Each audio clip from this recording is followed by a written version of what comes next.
সমস্ত মানুষ এবং পশ্চিমবঙ্গের মানুষ, সারা ভারতবর্ষের মানুষ জানে পশ্চিমবঙ্গে হিন্দু মহিলা এবং বিজেপি মহিলাদের সন্দেশখালীর টিএমসি পার্টি অফিসে শেখ শাহজাহান ডেকে নিয়ে গিয়ে পিঠে বানাবার জন্য তাদেরকে মনোরঞ্জন করতে হতো।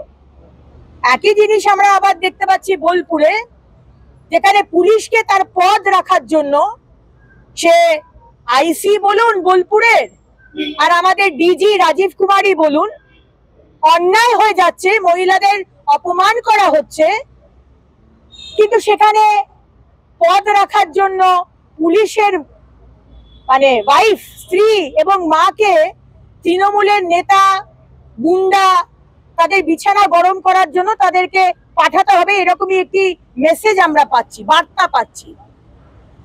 সুতরাং এখানে অন্যায় যদি হয়, বিজেপি বাংলার মানুষের পাশে দাঁড়িয়ে প্রতিবাদ করবে। এখানে অশান্ত করার বা শান্ত করার কোনো বিষয় নেই। সন্দেশখালীর বিধায়ক, আপনার প্রতিবাদ করা উচিত ছিল, কিন্তু পশ্চিমবঙ্গের তৃণমূল সরকার বাংলার মানুষের পাশে নেই। তারা অন্যায়ের পাশে আছে, তারা ক্রিমিনালদের পাশে আছে, তারা দুর্নীতির পাশে আছে, এটা বাংলার মানুষ বুঝে গেছে।